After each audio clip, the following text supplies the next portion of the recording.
Hey guys, subscribe for daily content, and if you're shopping for gear, make sure you check out the description for the newest items at some of the very best online retailers. There's also links for some of the items that I personally recommend. Thanks!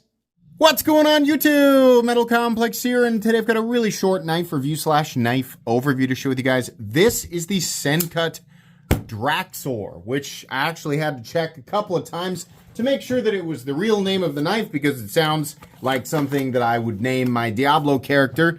But that is the name of it. So there you go. This is actually a super inexpensive knife, which should come as no surprise to you who are familiar with Sencut. But if you're new to Sencut, this is one of those brands that we pretty much, like almost all of us, suggest you start out with. They just make an exceptionally good knife for about 40 bucks. It is available right now in a couple of different configurations. I'll link it right down in the description. You guys can check it out if you want to. It really helps my channel when you use those links, but that's up to you. Thanks to Sencut for sending this in. Thanks to my patrons for supporting me. Let's go ahead and get a measurement of this guy. It's actually a pretty darn big knife compared to what Sencut usually makes. Overall length is actually about 8.65 inches. Blade length is 3.85 inches. Cutting edge is 3.5. I like this. I wish Sencut would make more, not XL knives, but just larger size knives. We got a ton of knives in their catalog that's like 7.5 inches or so. So this is really nice. Let's go ahead and do some size comparisons. Any custom scales you find in this section can be found down in the description under Original Goat and Others. So up against the 8010 and the 8020.5. You can see here it's actually almost exactly the same overall length as something like the 8010. It's just not quite as, well, it's nowhere near as robust as something like the 8010. Let's put it up against the Spyderco PM2 and the Spyderco Para 3. Way bigger than both and definitely more cutting edge. It's also definitely heavier than both. We'll get back to that.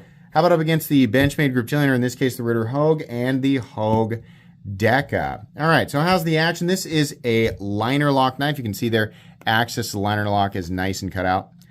Because this is such a big blade, on top of the fact that Sencut has really good, like Civivi, Sencut, they all have really good pivot action.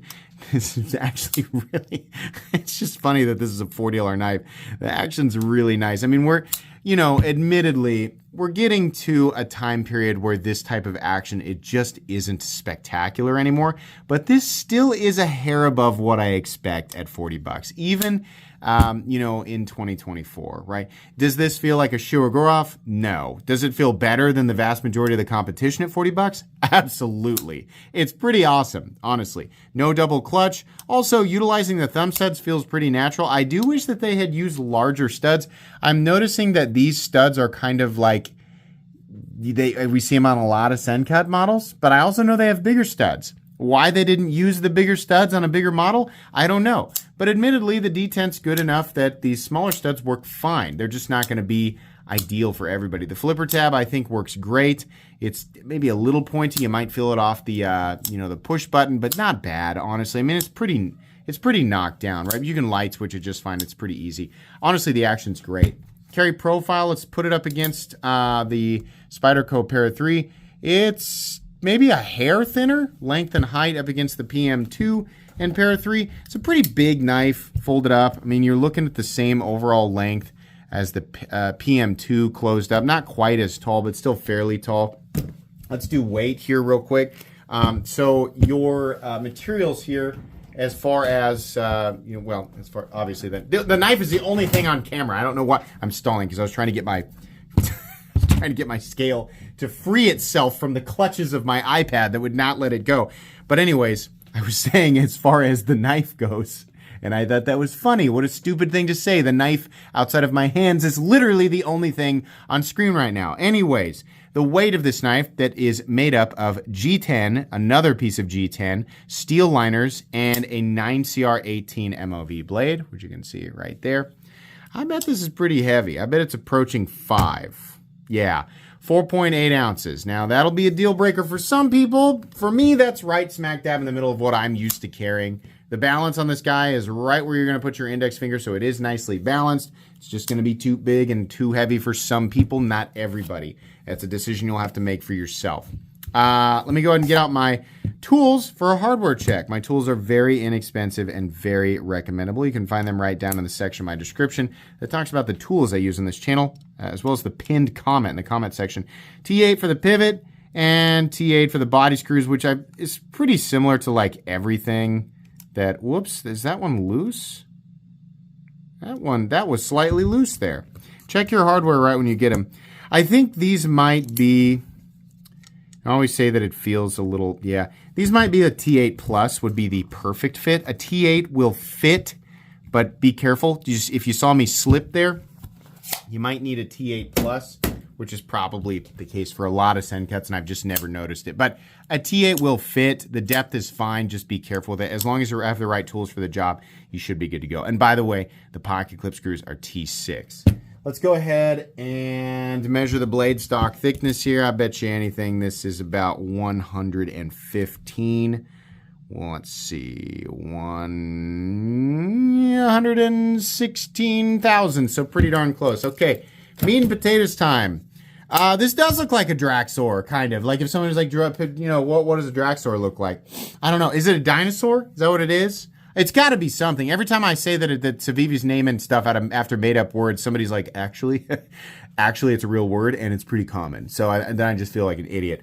Yeah, I guess, kind of. I don't know. Maybe that's what it is. It kind of does have this prehistoric look about it. Maybe I don't know what I'm talking about.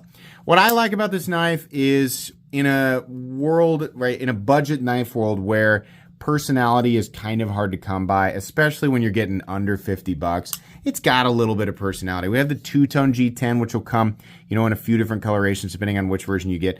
But it's smooth G10 with a piece of textured, like heavily textured G10 on top of it. A couple of lines there. Just a little bit of design personality in a space in the knife world that just doesn't usually have anything. So it's not a lot, but it's something, and it does stand out versus a lot of the competition, right?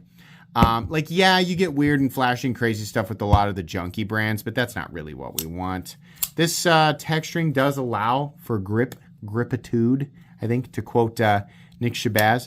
And it does work. It's actually pretty darn comfortable. There's a lot of open space here. It's not really a hard ledge. It's kind of a light chamfer there, but there's no contouring or anything. There's just big open space. I don't like these butt cap lock-in zones. It's angled that way, so it's not bad. I just barely fit in there. I'd rather have the freedom, so just shave that down, which people always point out you can do yourself if you want to. I don't recommend that. I recommend you just deal with it, right?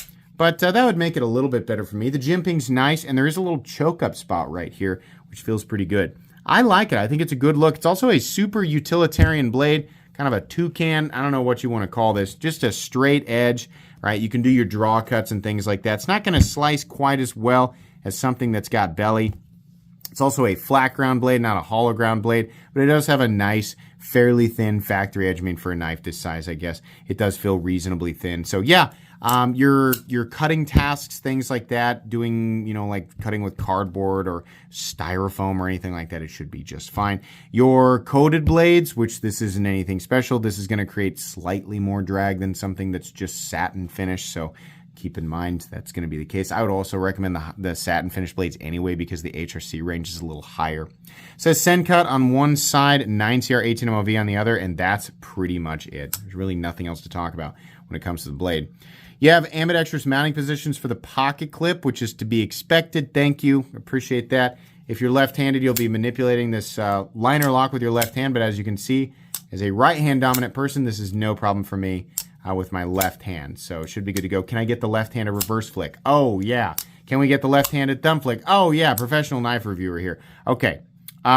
We have, like I said, two thumb studs, and I don't think I actually pointed this out. We got two thumb studs. We got a lanyard bar in a slightly different area than what we normally see, probably due to the blade shape. We have a stop pin that's located in its traditional position. There is there is shouldering. That's what this is right here. Some deep shouldering. No blade play up, down, left, or right. Actually, no. I'm lying to you. There is a little bit of side-to-side play. Probably something that we can tighten up here real quick, which I'm going to go ahead and do. Because now that I know it's there, it's going to bother me, and I'm 100% certain that it would bother you too. So give it a quick little turn there, and let's see. Sorry, you can hear my the newest addition to our family upstairs being upset about something. Sorry about that. Yeah, the action's good now, and we have no, we have not eliminated the blade play. Come on now. little bit more, a little bit more. We still have good action? Yeah, we do. Hold on. Let's just feel it out. Yeah, nice action there. Now we have eliminated the blade play. Okay. And do we have perfect centering? Yeah, we do, as far as I can tell. It's hard to see with the black there, but it looks like, yeah, we do. No detent lash. Lockup is still solid. No lock stick. No double clutch, which we covered earlier. No pivot lash. Nice, smooth, and consistent here. And a nice detent. It's a cool knife, right? Nothing crazy, nothing special, nothing new, but it is a larger option, almost an ultra budget. I think very rarely do I refer to the sub $50 category as ultra budget, right? I think usually that term's reserved for under 30, but it is kind of in that in between like budget and like, hey, oh, that's a pretty good deal, right? We see, you know, not an absolute ton of like really, really spectacular knives under 40. I'm not saying this is spectacular, but it is a nice full-size option, actually beyond full-size option for people looking for knives in that sub $50 tier. It's pretty cool. I like the two-tone G10, right? I don't want to complain too much because Sencut is providing some, you know, maybe kind of boring, but some good offerings in this territory, and this is also a good one. I feel like they're catering to a lot of people, and it shows with stuff like this. So, yeah, it's good. It's not something that I'd say you should be beating down doors for, but it's a good budget knife. So it's going to go in my cheap knives I like playlist. That's pretty much it. Check it out. Please make sure to follow me on Instagram at metal_complex. If you enjoyed this video, leave a like. If you'd like to check out my other content, I do, of course, have lots of videos of knives that are either expensive or inexpensive that I do or don't like, so check those out. And if you enjoy all my content, go ahead and click on that Metal Complex logo right there and subscribe because there's definitely more coming. Thanks again for watching, everybody, and have a great day.